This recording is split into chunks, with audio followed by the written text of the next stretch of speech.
Hello everyone, welcome back.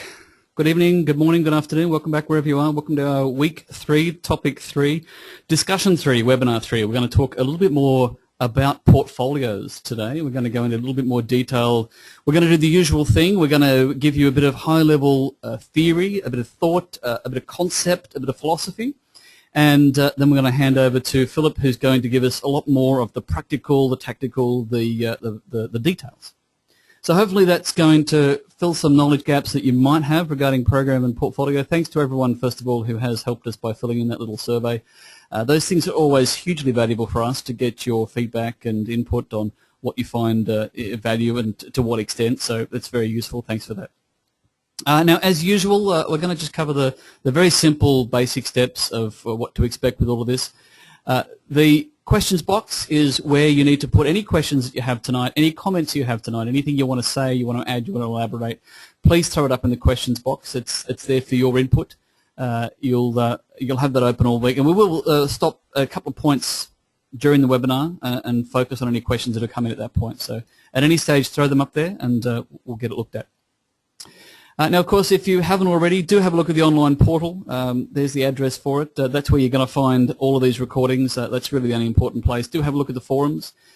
There's an opportunity there, if we don't cover anything in particular that you had questions about it, you were curious about it, you were hoping that we would cover during any of these webinars, put your questions up in the forums and we'll tackle it and hopefully address it. And others might as well, to add their knowledge to what we're talking about in those forums. So that's another venue for you to share and discuss anything.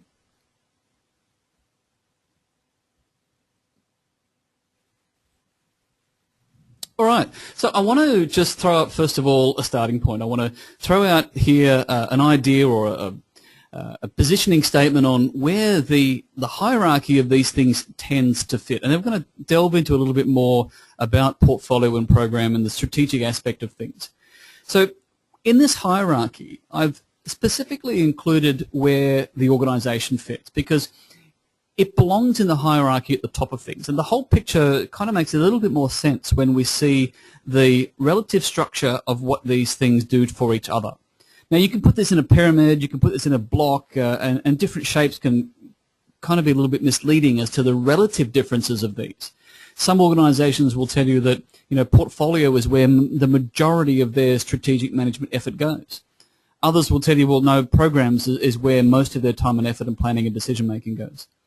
But the organization sitting at the top, this is the entity, this is the thing that everything else is meant to work for and support.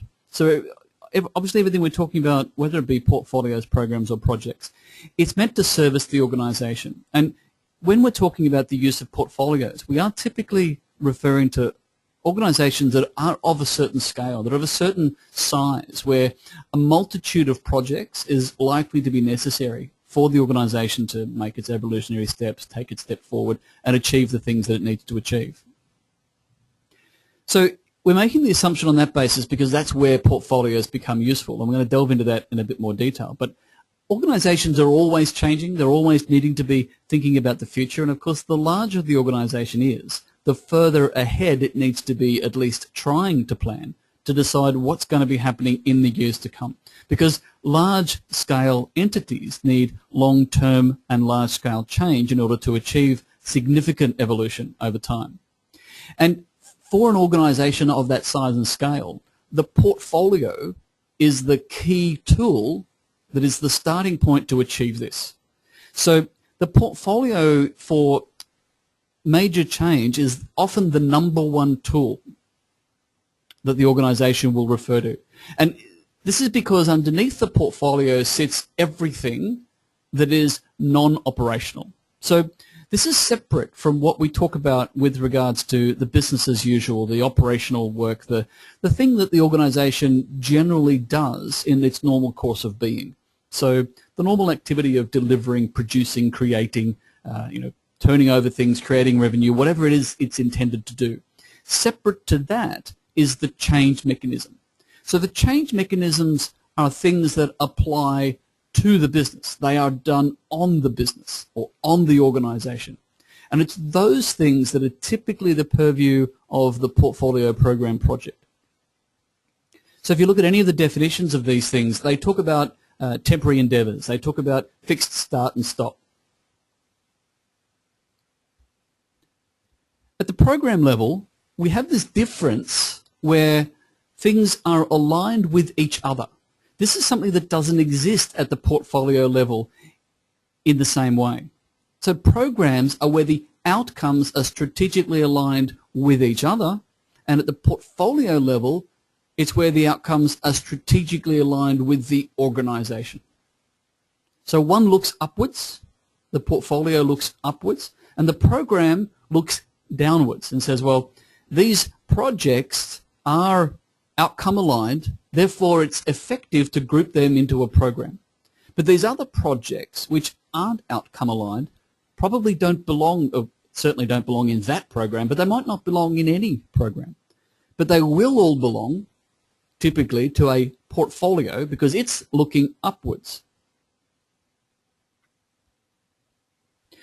At the bottom of all this, our projects, the things that we're often more familiar with on a day-to-day basis, these are the things that are discrete. And we call them discrete because they can be separated based on their decision-making processes. So we can often compartmentalize a project and say, well, because of the decision-making within this particular scope of work means that the decisions often relate closely to each other. Therefore, it's a project because it's largely containable. But it's separable from something else, which is another project. Now, the same question gets made at the next layer, at the program layer. How are things separable or aligned with each other? So let's look at this a little more from the strategic management point of view. Looking at strategic management, and there's a wealth of knowledge and discussion about what is strategic management and how does it work. So we're going to just focus on the elements of it that are relevant to portfolios and what parts of strategic management are most applicable to the role and function of portfolio management in most large organizations. Some of these are going to be fairly straightforward and obvious, but we've already mentioned that anything of a large size or a large scale is going to be taking a long time to evolve and change. Long-term outcomes means not something in a few weeks, not something in a few months. It typically is measured in terms of years. It might only be 1 or 2 years, but it's not usually going to be a portfolio that's concluding in a matter of months. Doesn't mean it can't happen. But usually, the bigger the scale, the bigger the wheel, the slower it turns. So strategic management issues are certainly long-term issues, but it's also about the nature of transition. So strategic management focuses a lot about what to become, what the organization needs to exist as, which then leads to what's to be done about it. So this question of, first of all, understanding what is it that we must become, therefore focuses down to our portfolio and says, well, if this is what we want to become, the portfolio is then responsible for translating that vision of the future into actionable components, which ultimately get called projects and programs. And these actionable components then get broken down further and further into smaller and smaller parcels of work that can actually get done by people and things. But at this point, we have this interface between this awareness or this decision about what it is we want to be existentially, down to what do we need to do to become that. So an organization that needs to evolve and transform and become something that's defined a little differently is going to rely upon this translation of what is our goal. So our goal might be to have X amount of market share in this particular region or for this particular industry. Now that goal is going to contain a whole wide variety of actions and projects and things that need to happen under that. And it's the portfolio management concept that is responsible for that translation of how does that become a set of actions. Now, even if it's not yet looked at as a portfolio, it's the nature of the strategic management decisions that we're looking at that handles this translation. And the most common challenges associated with this, the reason it's hard, is because the scale of what's involved leads to challenges with predictability. So as I mentioned before, these things are often lengthy periods of time, often usually years, sometimes many, and is usually involving a large amount or a significant ratio or percentage of the available resources for the organisation. So the scale and the inherent predictability of that scale are some of the biggest challenges that we have to face with strategic management. How do we predict what it's going to take to convert an organisation that has 100,000 people working for it and then convert that into something else, or take the planning for an entire city of a couple of million people that might be living in this city and evolve a traffic management plan over 5 years that's going to significantly improve traffic management. Something of that scale has significant decision-making challenges associated with it when trying to translate lofty goals down into the actions that will result in those goals. So everything that needs to happen to achieve that goal falls under the portfolio paradigm, the portfolio question of how are we going to do this? What are all of the big, chunky activities that need to happen? And what are all of the enormous resources, typically, that are going to be needed in order to achieve this? So big changes require big effort, which requires big resources. And this is the other half or the other part of the translation we need to deal with at the portfolio level. We've got usually a large amount of money, probably a large number of people, and there's some information, and there's going to be lots of other things that are going to need to be leveraged and incorporated and acted upon or worked with in order to achieve these goals. And it's portfolio management that's saying, well, this amount of money needs to be spent on this kind of thing because its role in our strategic change is going to yield this and this and this outcome. And that's going to sit alongside this other big thing that we're going to spend money on and this other big thing that we're going to spend money on.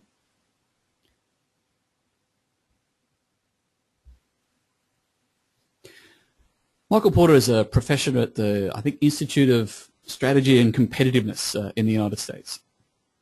One of his key points about strategy is to say that the essence of strategy is to set limits on what you're trying to accomplish. He's often said that it's not so much about what you do, but what you choose not to do. So it's as much about determining the opportunity cost. It's about making finite decisions. And the difference in many ways between pure strategic management and portfolio management is to say, well, strategic management is all of the things that are not necessarily quantified and defined yet. They're not necessarily limited. But as soon as we move into the portfolio world, we are applying limits. We're saying, well, we're going to do these things, but with only these resources, with only these time frames, within these constraints. We're now starting to put key structured limits into it and say, well, within these, how much of this strategic goal are we going to achieve and how are we going to do it?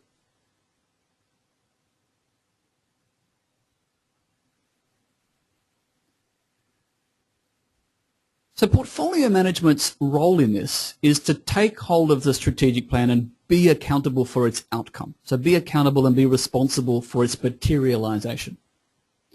Now this means that, as we mentioned, because it's working with constraints, it's going to need to be explicit, far more than the high-level, thought-oriented strategic plan might have been originally.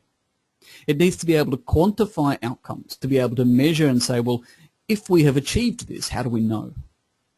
And if it's worth the investment, how do we know? How are we going to measure? How are we going to determine? How are we going to figure it out? But also, how are we going to get there? It's then responsible for bringing all of these resources and applying them in the right way. So at this level, we're not looking at whether or not these resources are going to work together, whether or not these outcomes are going to work together. We're just saying whatever the objective is, portfolio management is going to take it on and do it. So it's going to determine the breakup, these macro, the large-scale divisions of whatever these work elements are. So if we're talking, for example, about the Olympics, as we have in the past, A portfolio around this might be saying, well, this parcel of work is going to be dealing with athletics. We're going to meet the athletics requirements here. So there's going to be a large body of work that's going to then fall under that. But it's what's the difference between the athletics activities and the aquatic versus the something else versus some other kind of activity? It's these divisions that get determined at the portfolio level. And out of these divisions, we might get programs, which we'll elaborate on in a moment in this context. But this is where, explicitly, program is defined. So these categories of work get defined and created, and they relate to each other in ways that are meaningful in the delivery of outcomes for the portfolio. So again, it comes back to the way in which the decisions get made. And in the same way that we all say, well, this piece of work should be a project because all of the decisions are going to relate to each other because, for example, it's one location. It's the building of a stadium. Makes sense to make that a project. We know philosophically, we know intellectually that that's the good idea, but why is that? It's about the relationship of the decision making. And similarly at the portfolio level, we're saying we're going to make all this aquatic stuff one group of related activity. And we're going to define a program based on that because that group of outcomes are interrelated. And therefore the decision making between these component projects is sufficiently related that we need to put a framework to facilitate that interplay between the cause and effect and the influences and the decisions that need to happen between those component projects. But the projects are still projects.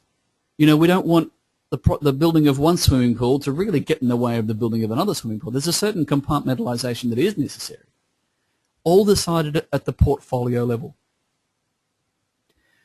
But one of the other differences about portfolios is that big changes can occur. So you might, in the execution of a portfolio, have a scenario that says, well, this large piece of work that we're working on is no longer suitable, no longer appropriate, no longer enough. It might be that a car park that's being built for our stadium has found out to be nowhere near enough. Why? Because, well, something has happened with the delivery of the train station, which was going to carry a lot of people. That's no longer happening, so now we need to cater for twice as many cars. Well, that's a major change in what a given project is going to need to do, and it's the portfolio that's going to be making that decision. Or it might turn around and say, well, we're going to cancel the train station, can that project completely, and put a bus station in instead. This is because the changes that need to be reacted to at the strategic level are typically immutable. It's a lot harder for an organization to say, well, look, the world has changed, our competitors are doing this, the market's doing this, but, we can ignore all that. Well, not very many organizations can. And so being beholden to these major forces, and these forces apply to an organization that are going to affect its fundamental existence, they then have to translate down to portfolios that are trying to shape the future of an organization, and the portfolio is going to have to say, well, you know what, major changes are going to have to happen. This project's cancelled, these new projects now come into existence. Not possible to make that kind of decision at the project level or even at the program level. Now, Suze Orman made a comment which is quoted here in regards to personal wealth. So she's talking about a personal portfolio. But the point here is valid whether you're looking at just one person and their own little wealth portfolio, or whether you're looking at, as an organization, at your entire portfolio of activity. Decision making needs to understand every suggestion given, every possible course of action. And it's the portfolio level that needs to be able to understand, assess, and categorize what are these decisions. Should we put a bus station here? Should we do this? Should we open this branch over here? Should we move our factory to this country? How is this going to affect our achievement of the strategic goal that the portfolio owns and is responsible for?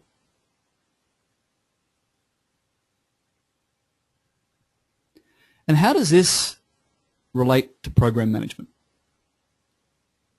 So sitting neatly underneath portfolios, and we're using this to help describe portfolios by drawing the contrasts or the comparisons between them. program management is going to be dealing with components within the project that are aligned intrinsically with each other. So, as I mentioned before in the example of the Olympics, a group of construction projects that are working together to achieve results for a particular category of sports might be a suitable program. So the alignment is usually based on the nature of the outcomes. It's not necessarily based on the alignment of resources, because if you talk about resources, I mean, usually it's one large sum of money, and money is money. Money is the same. Human resources are often parallel. So whilst the portfolio might be saying, well, look, you've got this big wad of money, and as a portfolio, there's this commonality of resource, which it then might divvy up and allocate to different projects and programs. Programs come into existence because of the decision-making needed for their outcomes. So the program is required or responsible for the coordination of those interdependencies. It's specifically tasked with ensuring that these influences, these interplay between these component projects is leveraged and successful. So it's more interactive between its components. It's more often at the portfolio level that there's additive rather than cumulative. So at the portfolio level, when you're looking at something like the Olympics, well, you've got your track and field stadium and you've got your swimming pool, and you add the two together and you've got, two parts of all the things you need for your Olympics. But we're adding them together. They're not leveraging off each other in the same way that a group of swimming pools will interplay cumulatively upon each other. So is it simplistic to say, well, they just sit between projects and portfolios? It is a bit simplistic. It's often the case, and in a hierarchical sense, yes, that is typically where programs will sit. But you also have situations where a portfolio might exist where programs are relatively limited. There's not a lot of component projects that are aligned with each other. There might not be many programs. There might not be any in some rare cases. Or you might have a situation where a program exists outside of a portfolio. It's possible for programs separately to deliver their own strategic benefits, because once you put these outcomes together from these related projects, you're going to get something significant.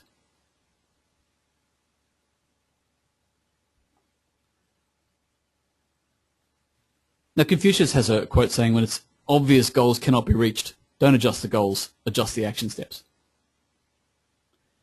The point is to say that it's not about shifting the goalposts. When things are hard to achieve, it's about changing what we're doing. And when we're down at the project level, we have some fairly rigid, finite, simplistic targets to say, well, this is what we need to achieve. When we get higher up, it's a lot easier for us to say, well, we're not quite going to reach these high, lofty strategic goals. Let's just play with the targets. Let's just play with our goals and reinterpret them a little bit. The point here is that the opportunity is it's just as equal an opportunity to go the other way and say, well, no, we're not going to change our targets. We're going to work differently. We're going to create different projects. We're going to do different things in order to achieve the targets that we've set. Whichever way we go is a decision made at the portfolio and program level.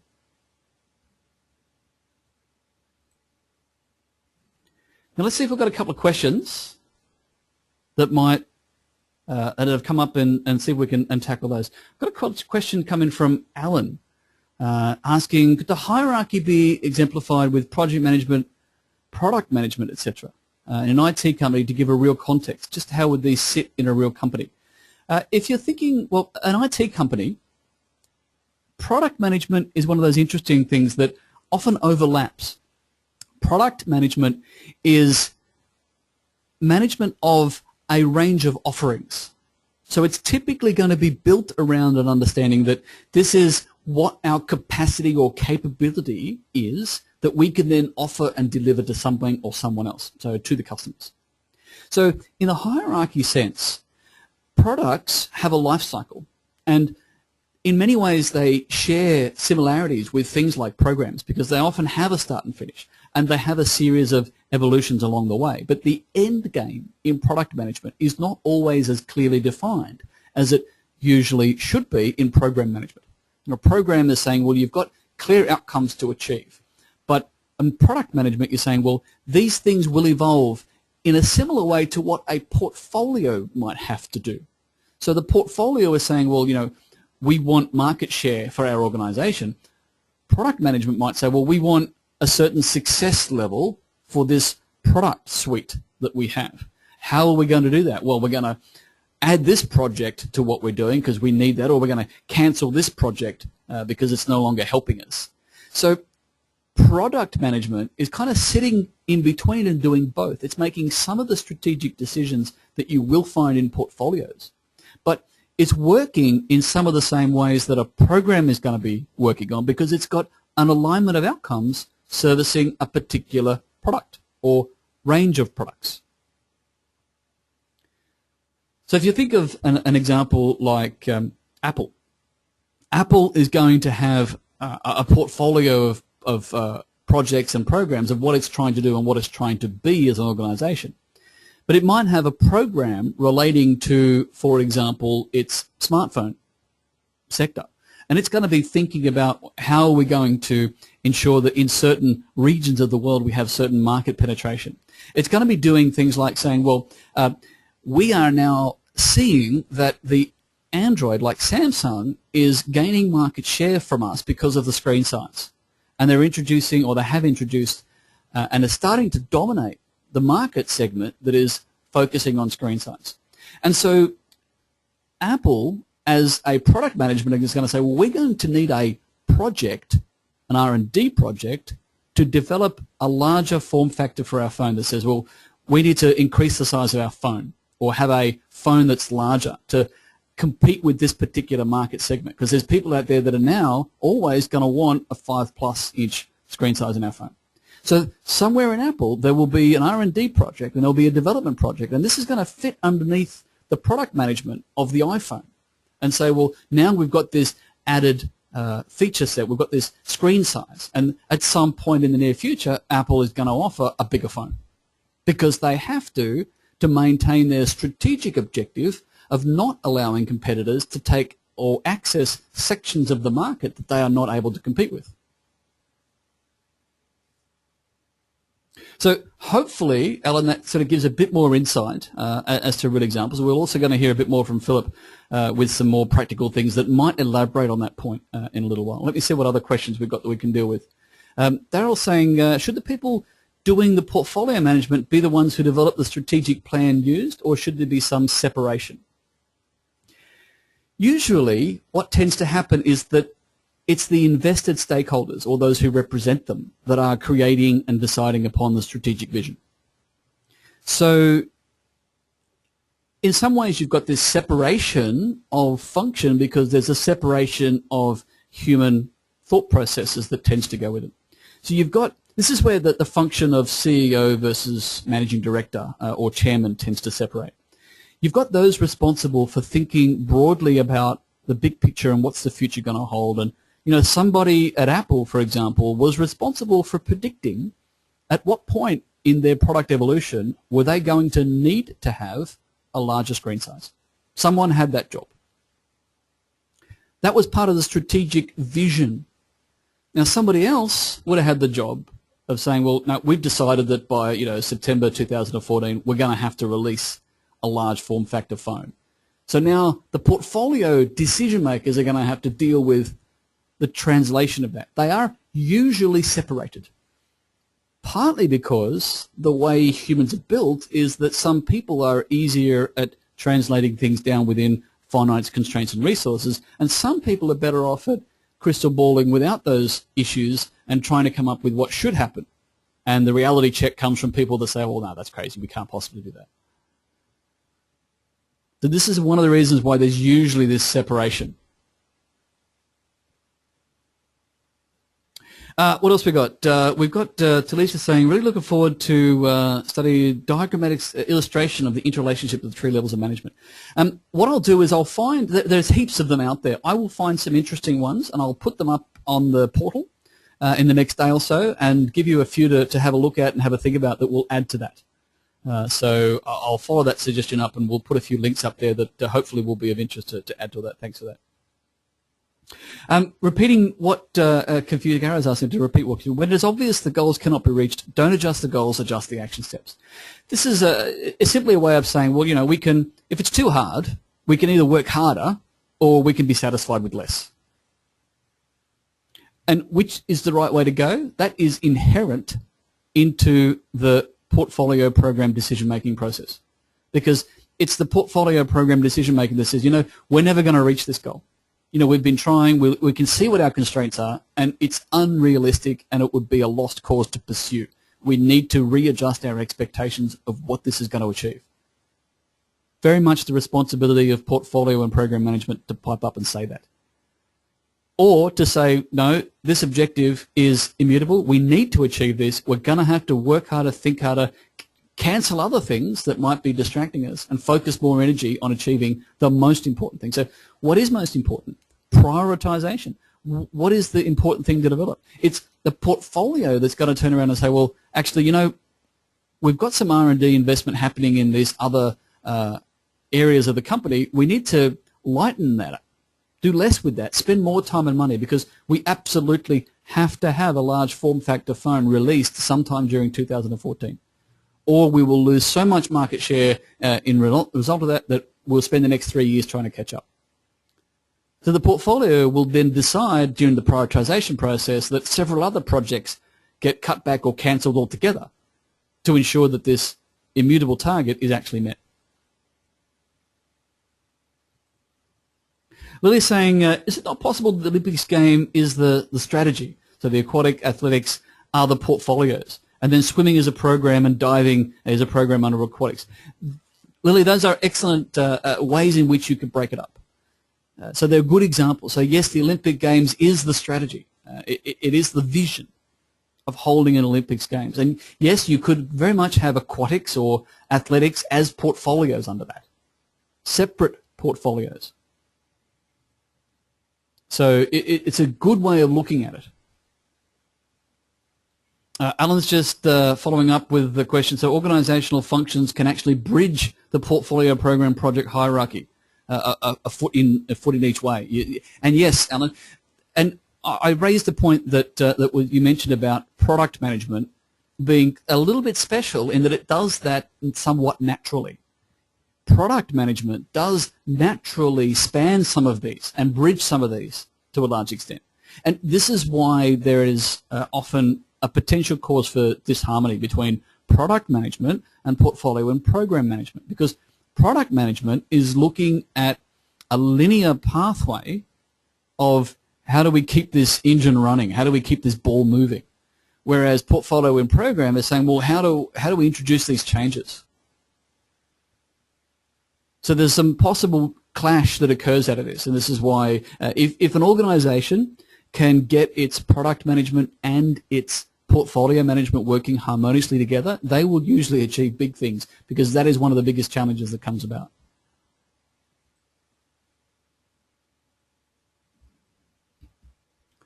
Right, let's look at the poll. Let me just check and see if I haven't.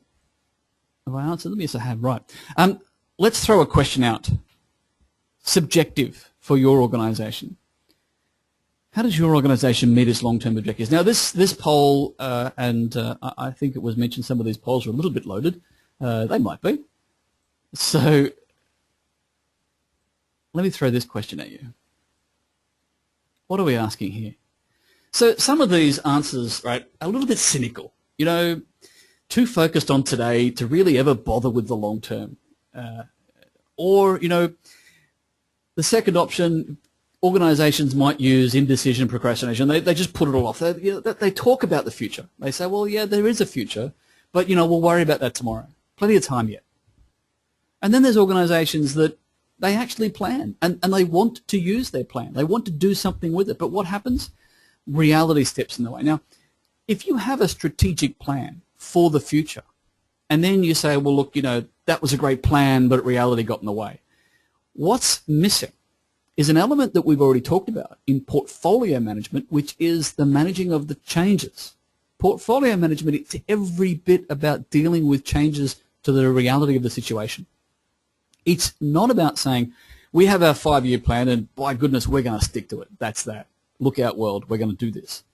That's not what portfolio management is all about. Portfolio management is about achieving goals that are not as rigid as that, about adjusting what's going on, reacting, doing the gap analysis that says, well, this is what reality is saying to us, and this is what we need to do in response to that. And then at the same time, responding to the organization, say, well, you know what, we wanted this, but now that things changed and something else has happened, we're going to have to do something a bit different. Portfolio has to react to that. And then, of course, there's organizations that, plan and sometimes get there and kick a few goals and achieve a few things. And then what is usually a small percentage of the organizations that really do successfully wind in future planning and the activation of those plans into what's going on an ongoing basis. And those are the organizations that are more likely to be in a stronger position in the future than ones that don't. So I'm just going to wait until we've hopefully get up around sort of 3/4 of people voting. We're almost there. So we're just going to get a couple more people to tick a box and click a circle. And then I'll show you where things sit. Now, remember, this is highly subjective. And what your involvement with the organization might mean that you have a somewhat a tainted view of how this really works and how this affects you. And that's fine. It's meant to be representative in that sense. All right. Any last minute clicks? Now's the time. I'm going to close and share it. All right.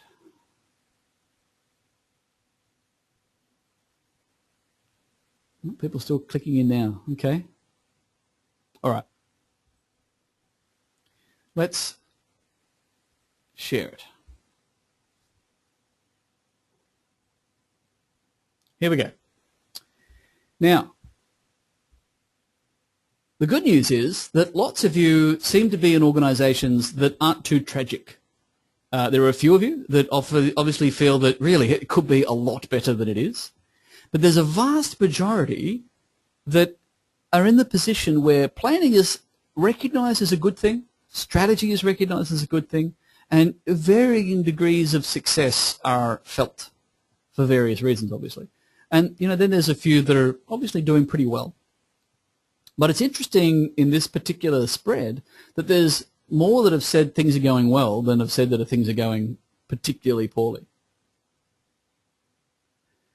So where this puts most organizations is in a fairly typical scenario that everyone seems to understand that future planning and the execution of future plans is necessary to a successful future. But it's so easy to lose sight of that in the face of what have I got to do today. Portfolio clearly has that responsibility of dealing with that problem. So for every one of you that have said it's not perfect, portfolio management, leading down from strategic management, is typically the one responsible for making it happen. Now, if you're in a small organization, if you're in a relatively small group that doesn't necessarily have the traditional form of portfolio management, there is still this translation that needs to happen from a vision of what is the company going to be and do in 5 years' time, and how are we going to get there, and what are all the things we're going to do. Now, right now, you might not be doing a squillion projects to get there. You might be doing 2. And that might seem like not too many in order to have a portfolio of 2 projects. Well, no. But between now and 5 years, there's probably going to be a lot more than just 2 projects. And if you add them all up, they probably do deserve, even for a small organization, to be treated in a way that a portfolio should be treated.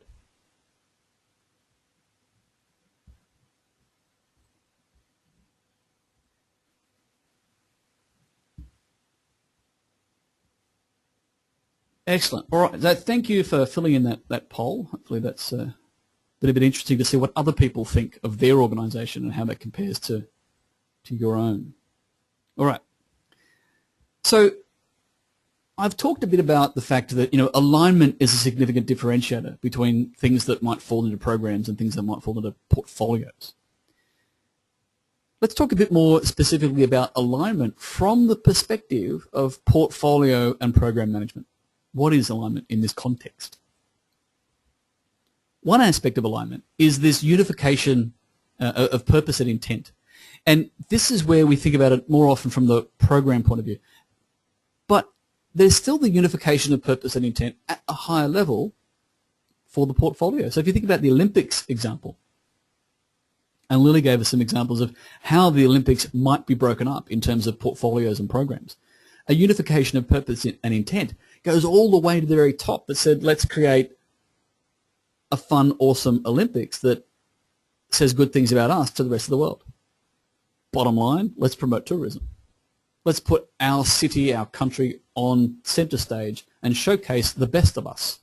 That unification of purpose and intent will permeate, or should, all of the component projects, regardless of whether they're aquatic or athletic. So this is the unification from the vision. This is the unification of how each individual component subscribes and contributes to the ultimate vision of what's being pursued at the strategic level. Then you get a little bit more practical in nature. You get things that actually influence each other. So outputs from one will affect inputs of another. And, for example, within a program, you get synergistic influence because what happens in one particular project might have a direct and consequential bearing on what happens in another. For example, if you're talking about projects to deliver people, transport issues, to satisfy the demands of an Olympic stadium. And as I mentioned before, you've got issues such as, how many people are coming by car, how many are coming by bus, how many are coming by train, or how many do you want to have come by each of these mechanisms? And how are you going to facilitate that? You're going to say, well, if you've got fewer trains, you need more buses. If you've got fewer buses, you might need more cars. You might need this, you might need that. There's this interplay that goes on. And this is an interesting thing where a program that deals with transportation projects will then perhaps sit alongside a bunch of other programs. You might have an aquatic construction program that's building a whole bunch of swimming pools around the city, and then you've got another program that's all to do with transportation that's got to be touching against each one of those. Transportation to this swimming pool and transportation to that swimming pool. Where does that parent sit up? That's the portfolio above all of that.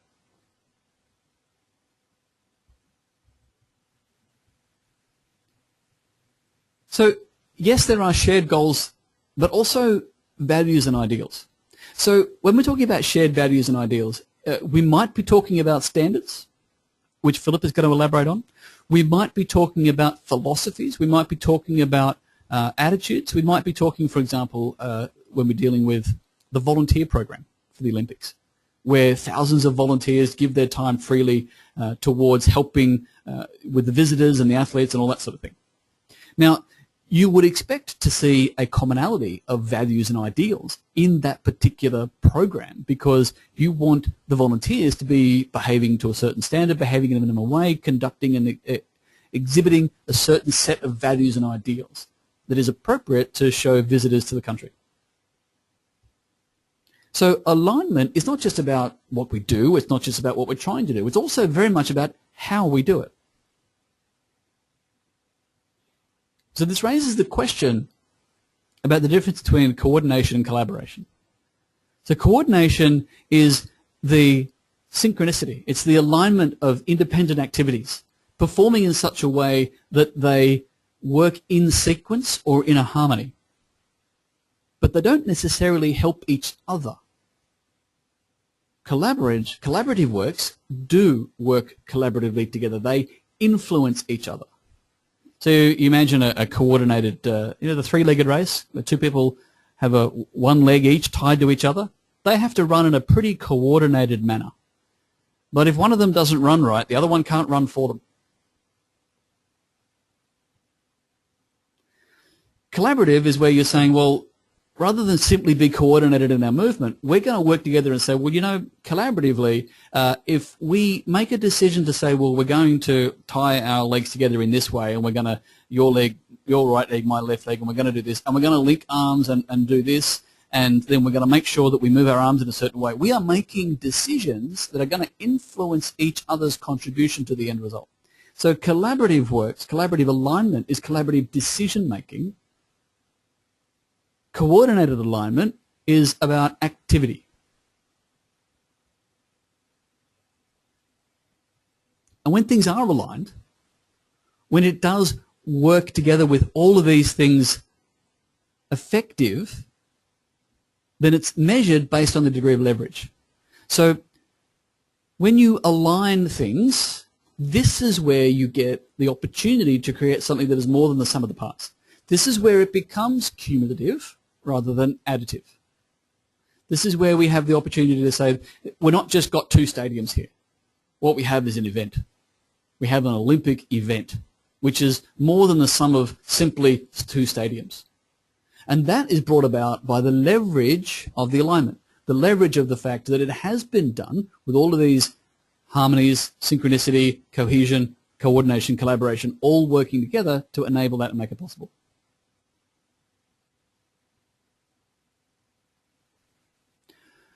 Lance is a British author, has done lots of work in leadership, and one of his statements is to say that authenticity is sort of alignment of all these things within the human person. So his perspective here is to say that, as a person, our authenticity is alignment of all the many things that contribute to our outward expression, what we say, what we think, what we do.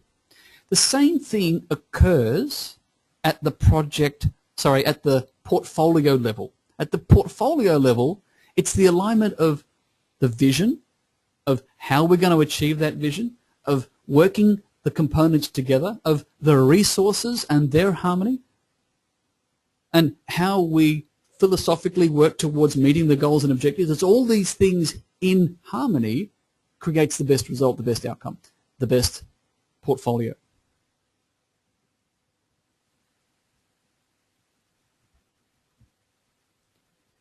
So let's have a look at a big comparison summary, and then we'll see if we've got any more new questions that might have popped up, and then I'll hand over to Phil and he'll give you a bit more of a discussion about some of the practicals and the controls regarding portfolios. So, big comparison.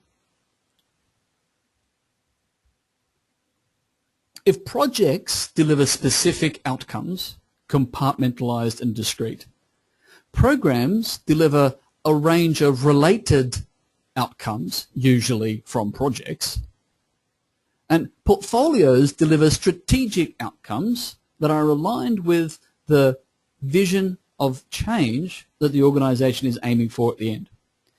And all three of these involve the ongoing refreshment of planning. And, it's interesting that at the project level, we're often used, especially with waterfall-based project methodologies, we're used to saying that the plan is the boss. The plan is what we're working to. We plan the work, we work the plan. Many of us have heard that before. The plan is king at the project level. And the further up the chain you go, the more the plan becomes flexible. But the more the planning becomes crucial. Because what happens, the difference between plan and planning, is that a plan is an event, it's an outcome, it's a thing. And once complete, it's immediately out of date. But planning is decision-making. It is practiced decision-making. It is pre-decision-making. So in the process of creating any plan, we have had to contemplate a wide variety of possibilities, many of which have been overlooked or have been set aside in favor of the actual plan. But any other of those possibilities or alternative plans could possibly exist because we've already given it some thought, some analysis, some assessment. There's already been a degree of investigation. And this is what makes it so effective for portfolios to turn around and say, well, we've considered how many different ways we can get 10,000 people in and out of this stadium in 3 hours. So when it comes time to say, well, buses ain't going to work, we're going to have to go with something. Well, yeah, we've thought about that because we contemplated so many different options at the strategic level that it's now relatively easy for us to turn around and say, well, okay, we're going to cancel the bus station plan and we're going to do something here with a car park and we'll extend the tram line. That becomes feasible because of the extent to which planning has been done at that level. And this actually relates to a quote that was apparently from Dwight Eisenhower. And he gave this in relation to World War II and planning for battle, planning for combat, which many would argue is one of the greatest tests of any plan because, as Sun Tzu said, no plan ever survives contact with the enemy. But the point here he's saying is that he's always found plans are useless, but planning is indispensable. And the point out of this is to say that a plan, once finished, is immediately out of date and therefore can never be deemed to be finished if you want to continue to use it and make it useful. But all of the planning that's gone into that is infinitely useful, and that's where portfolios live, in the endless planning and rethinking and re-examining of what needs to happen. And out of the planning perpetually of the portfolio creates plans that exist right down at the project level that might then get executed, and perhaps executed without a great deal of macro change, maybe just micro change. Because if the macro change comes along, that usually means that that entire project might go or change drastically or disappear.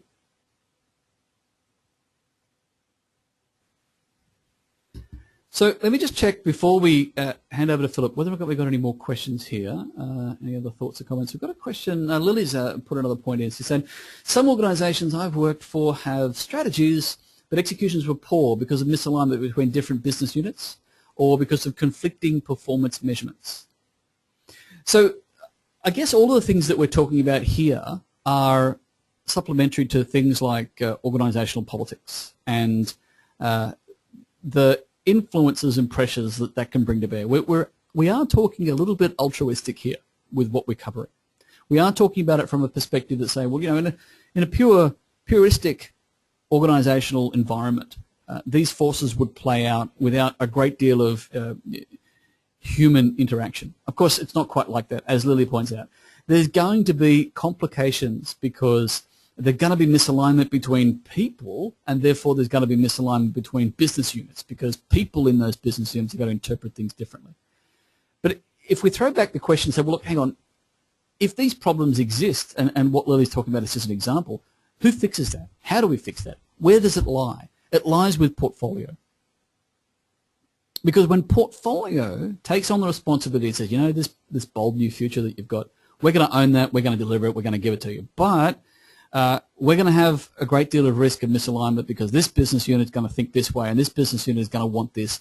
And how the portfolio management tackles that is part of what portfolio management is meant to do, but not part of what we cover at this level in the short course. So thanks, Lily, for those thoughts and insights. I think they're very relevant, and I think it's very much part of the reality of what we live in, whether we're whatever level of management and execution that we're dealing with. So let me now hand over to Philip, who's going to go into a bit more detail for you on portfolio management controls, and as usual is going to give you the practical side of what's happening with all of this. So Philip, are you with us at the moment already? Absolutely. All right. Now, am I going to be doing do a quick check? Yeah, let me just, have you handed over to me? I haven't. Shall I, let me do that. We're going to try that way. Let's just try it. Worked last time, didn't it? Yeah, it did. Are we right? Done. All right. Done. Okay, what I'll do, everyone, is I'll just go down one slide, then back again. Down, wait, pause, nothing. Okay. Try it again. Like you may need to do it, Brenton. Try it again? Okay. Go down. Oh, yes, and I'll go back. Thank you. I've got control. Well, thank you, Brenton. I really like that Dwight D. Eisenhower comment about plan and planning. Absolutely true. But let's focus, though, on what we're talking through. So Brenton's given us the context of portfolios. And I'm talking here about portfolios in the context on, remember in topic 1, I was saying we're talking about PMOs. and I talked about a portfolio management office, and I said what it really should be called is an investment management office. So the things that I'm going to talk about tonight deal with the concept that the portfolio management office is within an organization dealing with investment, and how that translates is really how do we deliver the strategy. That's what I'm going to be talking about tonight. But if I just go back, some of the questions we're talking about with definitions of portfolio, there are so many different definitions. That's why I said tonight I'm focusing on the investment and the value to an organization and the strategy, delivering the strategy. And let's look at an IT shop. You may, for example, be an IT department within an organization, and you may be supporting the business. They may have a series of projects and programs underway that are necessary to deliver a strategy, and IT needs to be involved in some of those. Now that IT shop might say, we have a portfolio of projects that we're trying to achieve. Some of that portfolio may be the strategic ones, the strategic imperatives for the business. Others may be operational imperatives. Others may be purely tactical, but sometimes for an internal IT shop, that could be called a portfolio.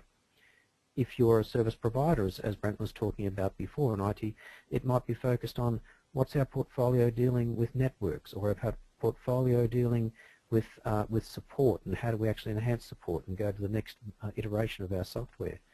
Many, many different definitions. So tonight, though, we're talking about portfolio from investment and strategy. Right, good, everyone can hear me, that's fantastic. So last week we talked about program management controls.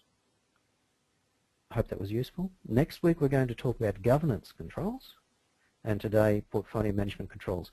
I was just trying to work through just the word controls. To me what it really is these are the things that we need to know about to help inform and help make decisions. So when we're talking about it tonight, let's think through from an investment management and a delivery of strategy, what are some of the things that we need to know about? And that linked in as well to one of the questions about the people doing the strategy and people doing portfolio. Yeah, we deliver in the portfolio. Yay.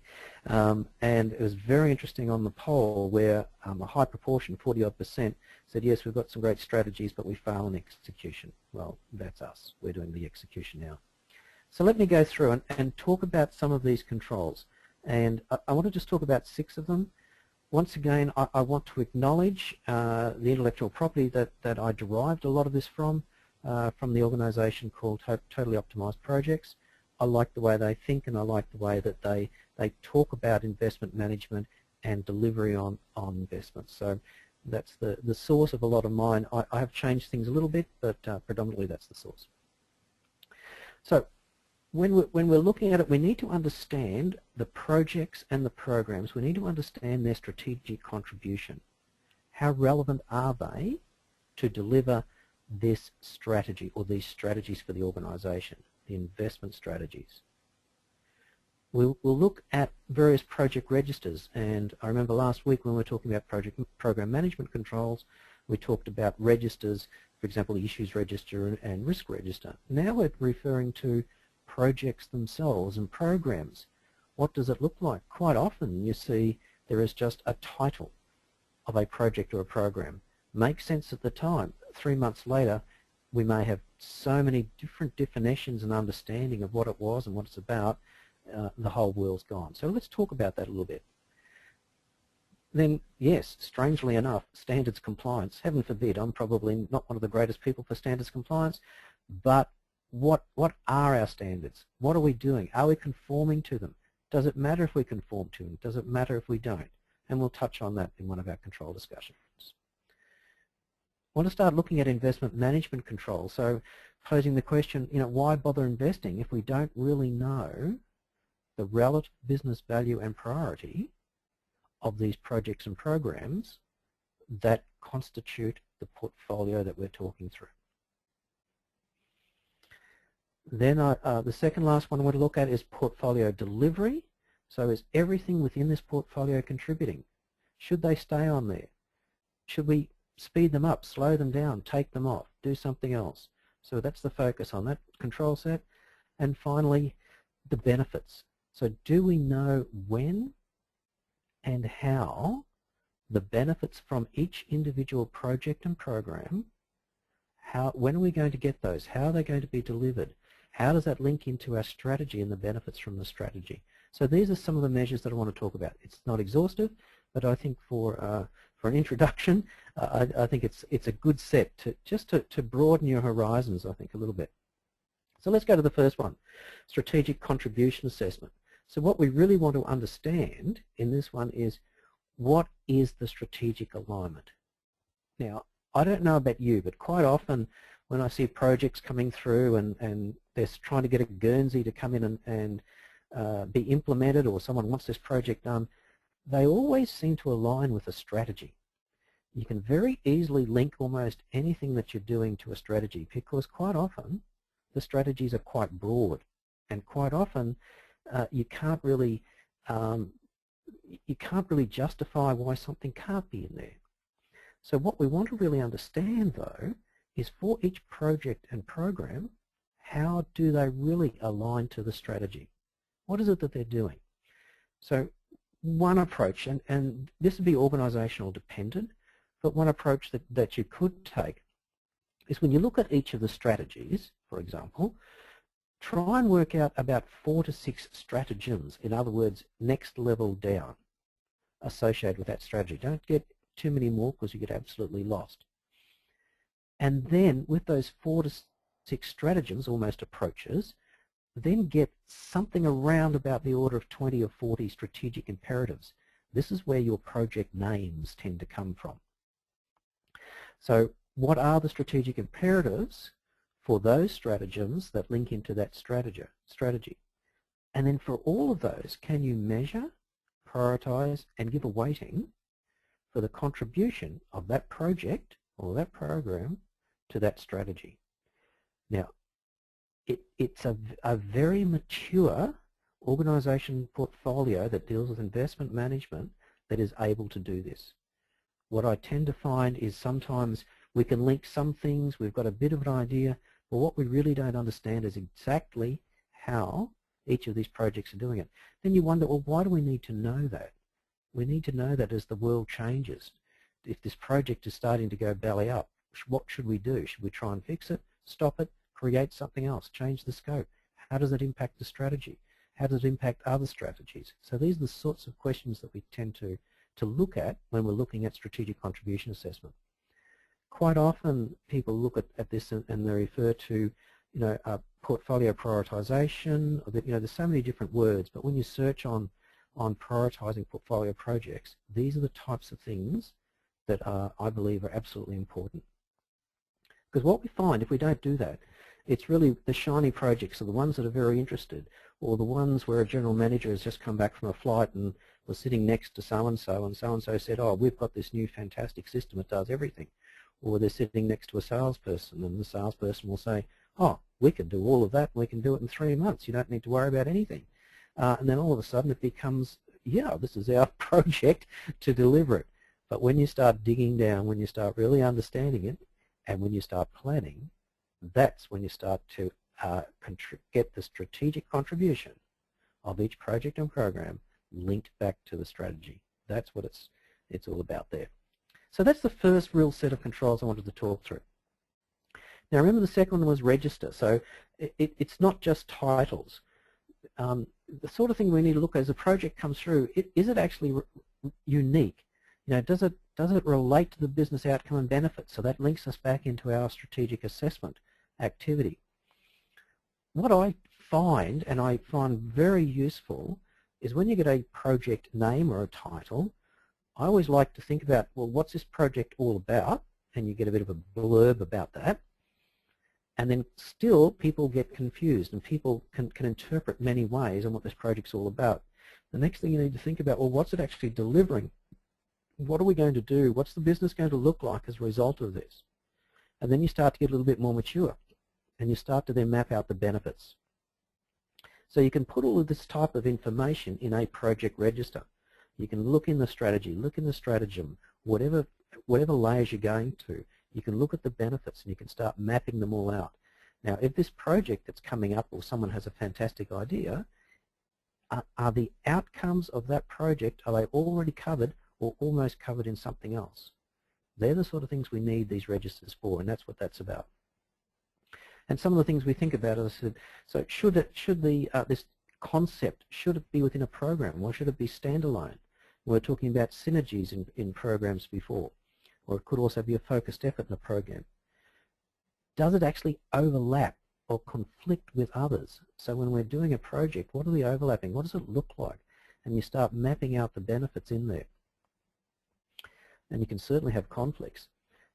And the next thing is really interesting, and it's something that a lot of organizations get stuck with. It's how much change is happening. So we're trying to do too much. The strategies sound great. We've got all the benefits. That's fantastic. But all of a sudden, if you break it down to, for example, one business unit or even one area, let's just say, for example, accounts payable, if they're getting hit every month with something different and something new, that all makes sense in the scheme of things, they're not going to cope with that. So you need to really reflect on the degree of change by groups of people within the organization. That's quite difficult to do. So to get to that, you need to have quite a deal of planning in place. Sometimes people say, well, you can fix that up by doing change management and change management planning. Well, yeah, that's true. But what I like to do is embed change management into all of the projects and programs, and you can start mapping it out by the benefit. And we'll touch on that a little bit more as we go through. I'm just see a question here from Lily. Example on how weight is derived. Yeah, Lily, there are many ways, and quite often all of the mathematics you put into it are overruled by exec decisions. But I suggest look up something that's called AHP, or Analytical Hierarchy Processing. And when you look at AHP, there's a tool set in there that's called pairwise matrices, where you're comparing one thing against another, just binary, bang, bang, bang, bang, bang. So if you look up pairwise matrices under Analytical Hierarchy Processing, when you do that effectively, what you get is a weighting for things. And that could be by projects, that could be by stratagem, it could be by whatever comparative analysis you're doing. That's how it links together. So I tend to use those types of things quite a lot, and they actually give you quite a good weighting. So there's a fair bit if you Google it. You can find out about that. And I think, and Brenton will jump in as well, I think in some of our courses we touch on that too. All right, here comes the standards compliance. Well, we sort of need to have some standard. You know, we need to be doing certain things in a certain way so we can understand exactly what's going on. We need to be able to go through various gating activities so everything is consistent, the quality is consistent. So the questions we sort of ask there is, are each of the projects and programs compliant with our relevant standards? Now, I put a couple of little sub-bullet points in there. One is assuming we have standards and approaches or methodologies. The next thing is, do we actually know the relevancy? And I'm not sure if I mentioned this before, but one of the things that really irked me is if you're getting an audit and the auditors come in and let's talk about projects and they say, do you have a scope? Do you have a schedule? Do you have a business case? Where is your risk register? Where is your issues register? And what they do, they look at those things and they go, yep, tick, tick, tick, fantastic. What they really should understand, though, is for the type of project or program that you're working on, do you have those things? Yes. Are they appropriate? And if we look, for example, at a communication plan, one page or one slide on a PowerPoint may indeed be appropriate for a communication plan for that type of project, whereas another one might be a 50-page document with videos showing different communication concepts. So it's dealing with the relevancy. So does it exist? Is it appropriate? And in this instance, is it relevant? Then also, are we actually using it? So are we using those standards that we're talking about?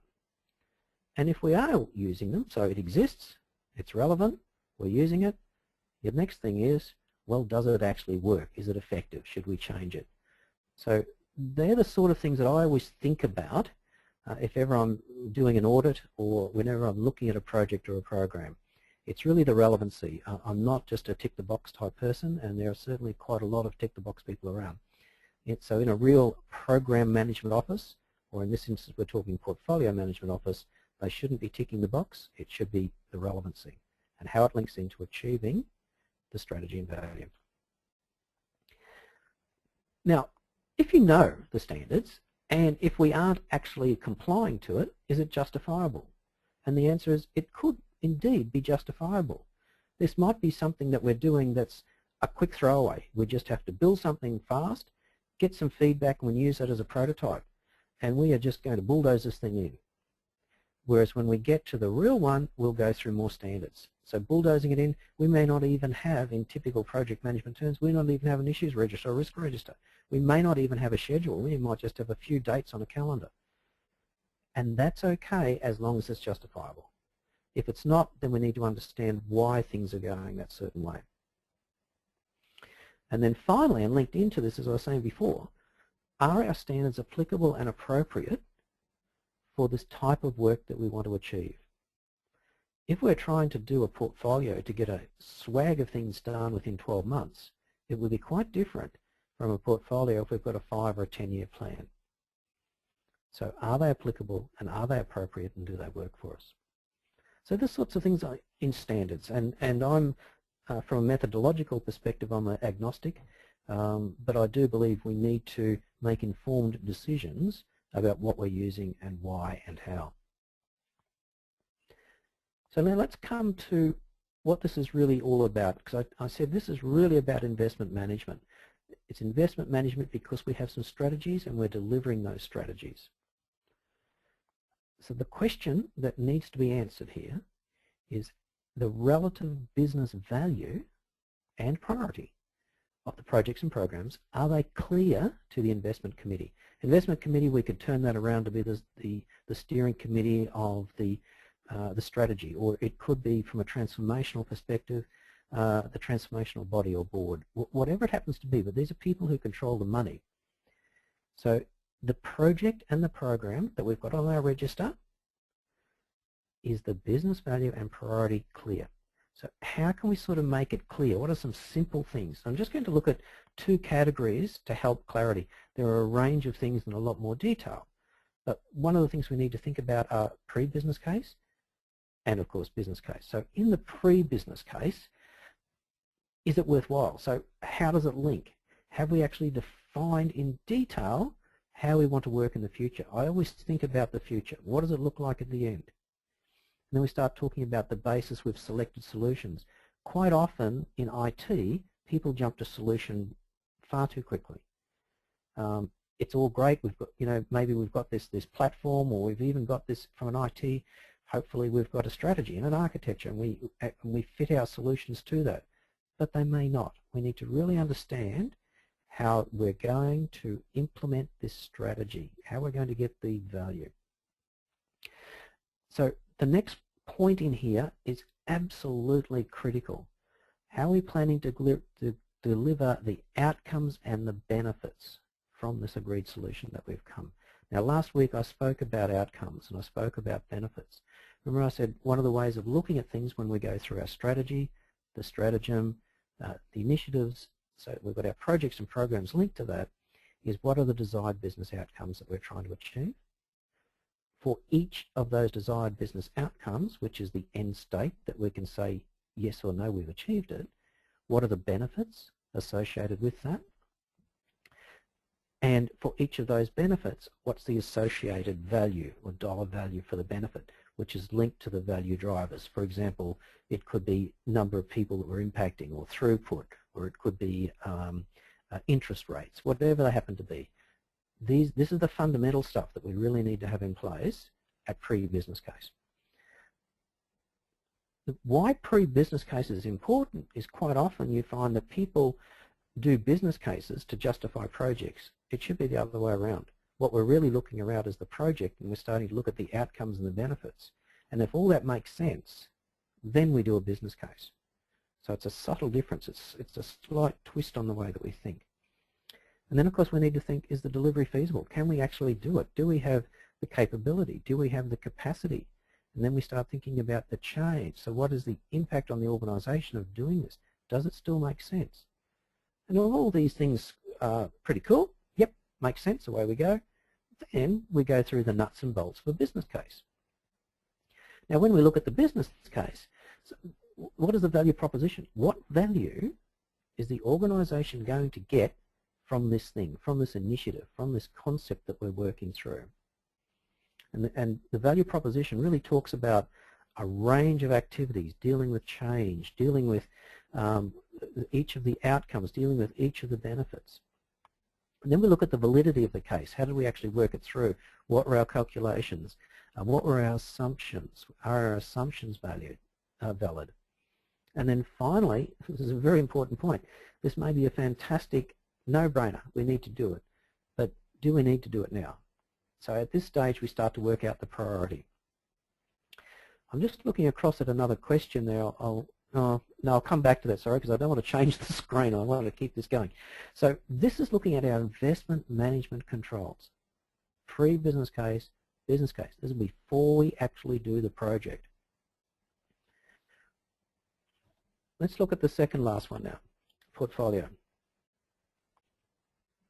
So will the cumulative results, because remember we said the portfolio is a series of projects and programs that are there to deliver the strategy, to achieve the benefits, to give the value to the organisation for the investment that we're doing. So some of the things we look at for each project, we should know at this stage which detailed strategic imperative each project or program contributes to. Now, quite often when you're reporting on projects and programs, you might talk about how we're going with our schedule and our budget and everything else, maybe some risks and issues. But what we really should also be talking about is its contribution to the strategy. How do you measure that? So you need to know the detailed strategic imperative. You need to know how each of the projects or programs contribute to that particular imperative. You also need to know when and how much they contribute.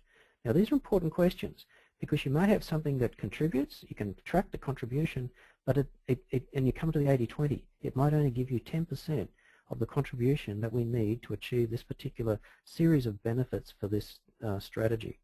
So we may make a decision here that this is a fantastic project or initiative, but we need to put it on hold. We want to focus on the 80-20. So these are sorts of some of the things that we think through. Then when we're still looking at the portfolio, what are the events from one project to another? So now starting to look at dependencies between projects, but not just from a delivery perspective.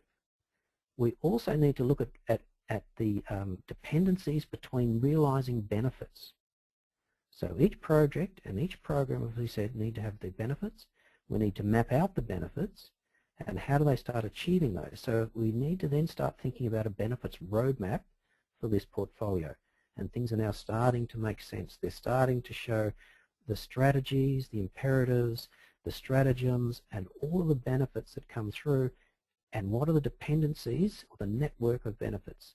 And then these projects and programs that we're doing are the mechanisms to deliver those particular benefits. We need to understand if we're going to stop a project, or a project's been delayed, or if the dollar value is increased dramatically, what's the impact on achieving the benefits from a portfolio perspective? What do we need to do? What decisions do we need to make? Do we need to stop it? We need to understand when is intervention required from a portfolio perspective on that particular project. If it's not going to deliver the planned results, what are we going to do? Of course, I can't give you an answer. It depends on the situation. But that's what the portfolio delivery controls are all about. Now, finally, I want to talk about the benefits, because that's what we're delivering, the benefits to achieve the strategy. So some very basic questions that you should be able to answer if you're heading up a portfolio office.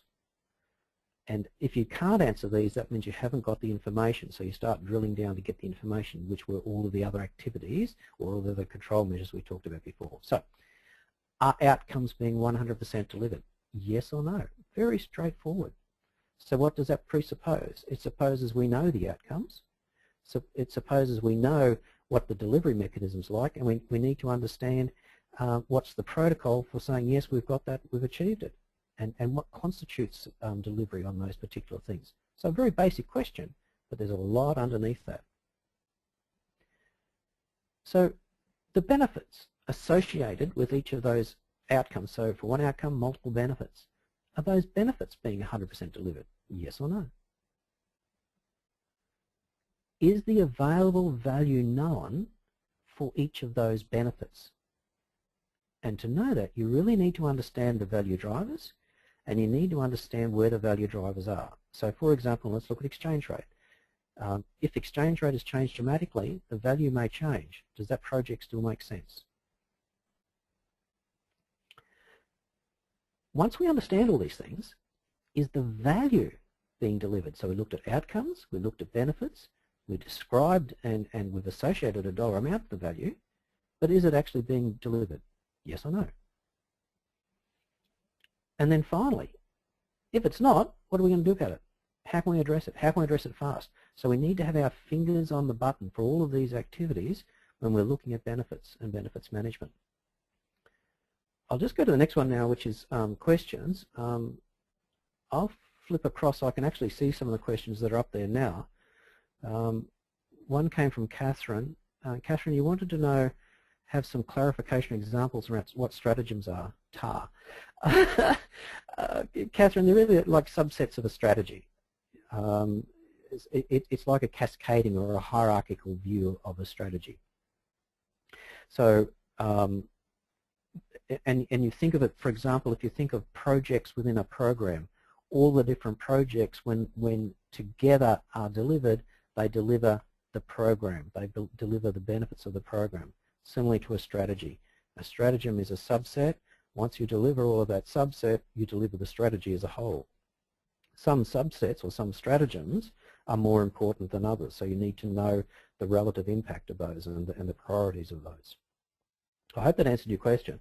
You know, we can really go for hours working through examples, and I think when we get in, if we start talking through on strategies, we can start working on examples. But yeah, okay, thanks, Catherine.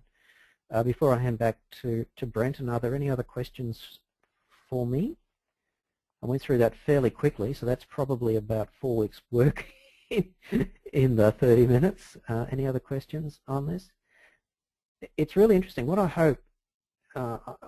hope's happened is you're starting to get an appreciation for different ways of looking at things, and it's not just delivery. It's not just output-based. It's outcome-based, and how all these outcomes are linked together, and how they all roll up into the hierarchy of things. Okay, Brenton, I'll give the driving seat back to you, mate. Thanks very much, Philip. Let me see if I can click that button effectively and recover my... There we go. Thanks very much, Phil. That's terrific practical and detailed insights on that. I think I'll go through the wrap-up slide and see if anyone has the chance to think of any questions in the interim, just whilst we compute all of that. But it sounds like you've done a terrific job of explaining it, because we don't have too many questions just yet. But so we are... Or we've baffled everyone. Sorry. or perhaps, yeah, I mean, as you said, we've covered a lot of material in a relatively short period of time. And you know, this is one of the side effects of obviously having these short courses and these higher courses. But hopefully, as Philip said, you know, it's giving everyone an opportunity to get a bit of an insight as to how these issues arise, how they are considered, how they're examined, how the questions come about. Hopefully, it's sort of given a stronger picture of how these portfolios and programs, they function as planning aggregators. They do, both of them sit above projects, but in slightly different ways. They have some interesting relationships to each other. But the term aggregator, I think, is key for me, because they are aggregators both from the top down and from the bottom up. So they're aggregators of these grand high-level strategies that are set up. Well, you know, we're going to do these great things. Now let's aggregate that down into something that we're actually going to do. And, you know, then looking the other way, it's a case of all these individual projects that are meant to be yielding benefits, and all the different tests and questions that Philip has gone through to explain how we make sure that's the case, and then we aggregate all that looking upwards. So these functions, these methods, these tools, these structures, they manage everything in between the components, so in between all of these projects, in these components of parcels of work, and they manage everything that sits above, because most of what links these things together sits higher up in the hierarchy, above all these projects. But at the same time, these portfolios in particular, they are also this downward extension of strategic planning. They are, to a large extent, they are the execution of strategic planning. So, they form this interesting overlap, this bridging this gap between the two. And of course, all the controls that we've been through and that Philip has elaborated on, these are really strategic questions.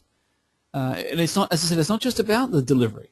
There's so many other aspects of this that we can and we need to take into account, that we should look at. And all these different perspectives that are necessary when combined together give us the opportunity to achieve the ultimate goal, which is the success of our organisation, not today, but the success of our organisation in the far, far future. And the final quote to leave you with is one from the Italian author and politician Machiavelli, who said that benefits should be conferred gradually, and that way they will taste better. And the reason we tie all this in is to say that these things that we're dealing with are inherently slow. They take time. And this is a slowness that we should be able to enjoy, appreciate, and relish, because usually when these things get into trouble is because it's tried to go too fast. We've tried to do, as Philip said, too many things on the plate, too much change, too many things happening. Let's bring all this change forward.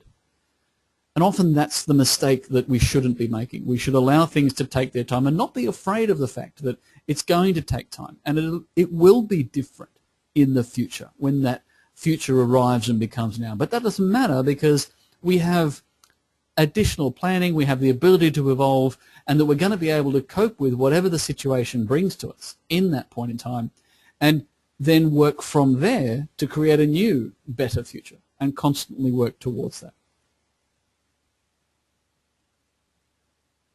So we don't appear to have any questions. Let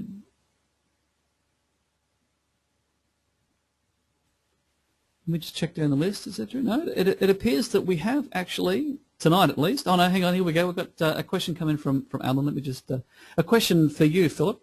I think I'll read it for everyone. I think the concept of stratagems is a bit unknown to many of us, because we seem to be most in project management. So strategic planning is something we might need to digest and research to come up with these cleverer questions. So a bit of a comment on that. Philip, did you want to elaborate on what Alan's saying at all? Yeah, sure. Look, you're quite right, Alan. Depending on where we are in an organisation, we may have nothing to do with strategy. We may be doing a project that delivers something, a little element to a big strategy, and we have no idea how it really goes. And we are just focused on delivering to the requirements that we've been given, and we just hope and pray that those requirements actually give some value and benefit to the organisation. But one way you could think about it is even just get rid of the word strategy and stratagem.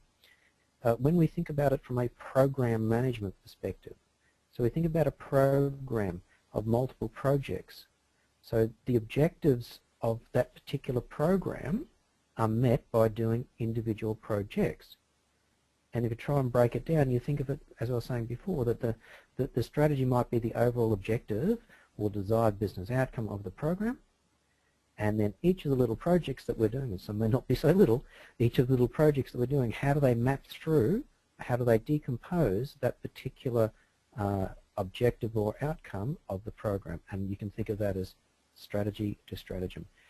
It's not a word that's used in lots of organisations, and a lot of times you just see organisations that have these strategies which sort of sound okay, but many people, when you ask them, they come up with different concepts of what they're all about. But what we need to have is they have those strategies, and then they have these various initiatives which link into those strategies.